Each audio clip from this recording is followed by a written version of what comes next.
A'udzubillahiminasyaitonirrajim. Bismillahirrahmanirrahim. Assalamualaikum warahmatullahi wabarakatuh. Alhamdulillah, segala puji bagi Allah yang telah memberikan kita rahmat serta hidayahnya. Salawat serta salam marilah kita curahkan kepada baginda Nabi besar Muhammad sallallahu alaihi wasallam. Insyaallah pada pagi hari ini kita akan membahas tentang etika pengajar dalam Islam, yang dimana referensi yang saya dapatkan ini berasal dari kitab Al-Majmu' Syarah Al-Muhazzab yang dikarang oleh Imam An-Nawawi. Sebelumnya perkenalkan, nama saya Muhammad Nazril Ihsan Nur dengan NIM 2421508065. Saya di Prodi Hukum Keluarga di lokal HK1. Slide yang pertama saya akan membahas pendahuluannya dulu. Jadi etika pengajar merupakan pilar penting dalam dunia ilmu, yang dimana ini sudah dijelaskan oleh Imam An-Nawawi. Dan Imam An-Nawawi menegaskan bahwa tema ini sangat luas. Dalam kitab Al-Majmu' Al-Muhadzab, Syarah Al-Muhadzab, hanya poin-poin penting saja yang dikemukakan dan semuanya itu diringkas. Yang pertama yaitu niat pengajar. Niat pengajar adalah berniat karena Allah, bukan untuk dunia. Menolak kepentingan pribadi seperti harta, pujian, atau kedudukan. Mengikuti keteladanan Imam Asy-Syafi'i dan para salaf. Imam Asy-Syafi'i dalam mengajar, dia berniat karena Allah Subhanahu wa taala. Dia menolak kepentingan dunia seperti apa? Seperti pujian, harta, dan kedudukan. Slide selanjutnya, menjaga diri dari tamak.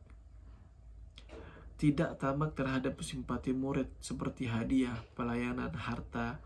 Menolak hadiah yang diberikan karena status sebagai guru. Menjaga keikhlasan dan kesucian niat. Slide selanjutnya, akhlak dan penyakit hati.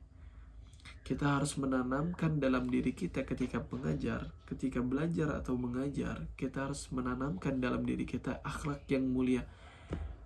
Akhlak yang mulia seperti apa? Seperti zuhud, sabar, wara', rendah hati. Yang kedua, kita hindari penyakit hati. Ini penyakit hati ini bisa bikin kita tidak ilmu yang kita berikan atau yang kita dapat tidak berkah, tidak bermanfaat bagi diri kita dan bagi orang lain. Yang pertama, kita hindari sifat dengki, riya, ujub, meremehkan orang lain. Solusi untuk menghindari dengki ini kayak gimana?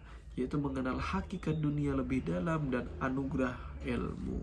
Dengan kita belajar lebih giat, lebih membaca, dan harus mengenal hakikat dunia.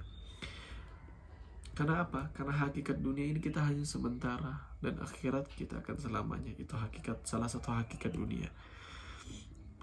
Yang kedua, yang selanjutnya, slide selanjutnya, yaitu praktik spiritual seorang guru. Yaitu seorang guru ini harus berbanyak zikir, sholat sunnah, membaca Quran, terus mengandalkan Allah dalam segala urusannya, menjaga kebersihan lahir dan batin.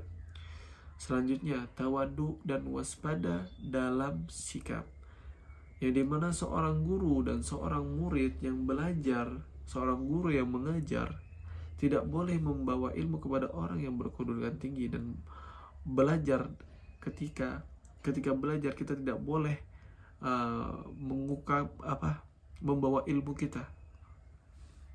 Nah, jika terpaksa pastikan ada maslahat yang lebih besar. Menjaga harga diri dan menjaga ilmu dari kehinaan. Kita harus meniatkan dalam diri kita, ketika kita mempunyai ilmu, kita harus menjaga harga diri kita, menjaga ilmu dari kehinaan. Karena itu sebaik-baiknya niat itu bagus, seperti yang dicontohkan para ulama salaf dan imam kita, Imam Syafi'i contohnya. Selanjutnya yaitu semangat dalam belajar dan mengajar. Ketika kita mengajar, ketika kita belajar, kita harus mempunyai semangat. Yaitu kayak gimana semangatnya? Yang pertama, kita harus tekun membaca, kita harus tekun menelaah, berdiskusi kepada orang lain, dan menulis. Bertanya meski kepada orang yang lebih rendah statusnya. Dan kita harus Kita tidak boleh malu untuk bertanya, walaupun orang itu rendah statusnya, karena bisa jadi orang itu banyak ilmunya. Selanjutnya itu contoh, kita harus contoh dari sahabat, tabi'in dan salaf. Orang-orang tabi'in, orang-orang para sahabat dan salaf itu tidak malu untuk bertanya kepada orang yang rendah statusnya. Selanjutnya yaitu etika dalam menulis dan menyebarkan ilmu. Nah, ini sangat penting juga ketika kita membuat jurnal, membuat artikel, atau selanjutnya ketika kita membuat buku, kita harus tulis yang jelas dan padat, hindari tulisan yang sembarangan atau yang bertele-tele, yang tidak ada bermanfaat. Itu kita harus hindari penulisan tersebut. Periksa dan revisi sebelum dipublikasikan. Ini sangat penting juga, kita harus menelaah lagi, kita harus mengulang-ulang lagi apabila ada kesalahan dalam penyebaran penulisan kita tersebut. Selanjutnya itu fokus pada masalah penting yang dibutuhkan umat. Nah, ini pentingnya ketika kita menulis sesuatu seperti artikel, jurnal, atau buku, kita harus fokus pada masalah penting dan dibutuhkan umat, yang bermanfaat bagi umat. Penutup. Nah, mungkin saya bisa dapat simpulkan dari kitab yang saya baca tadi, yaitu kitab Al-Majmu' Syarah Al-Muhazzab. Yang pertama, etika pengajar adalah bentuk ibadah dan tanggung jawab kita sebagai pengajar, walaupun pengajar. Etika adalah sangat penting. Agar apa? Agar kita pengajar itu bukan hanya untuk mengajarkan secara tok saja. Yang dimana ketika kita menanamkan etika dalam mengajar kita akan mendapatkan nilai ibadah dari Allah Subhanahu wa Ta'ala. Selanjutnya, keikhlasan, akhlak, dan semangat belajar menjadi kunci.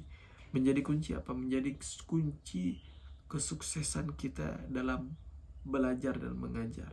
Ketika kita menanamkan sebuah keikhlasan, akhlak, semangat belajar, kita insya Allah akan menjadi sukses. Dan itu salah satu kunci sukses dalam belajar ataupun mengajar. Semoga kita bisa meneladani para ulama terdahulu. Semoga ilmu yang dapat saya sampaikan sebelumnya tadi bisa bermanfaat bagi kita semua. Barakallahu fikum.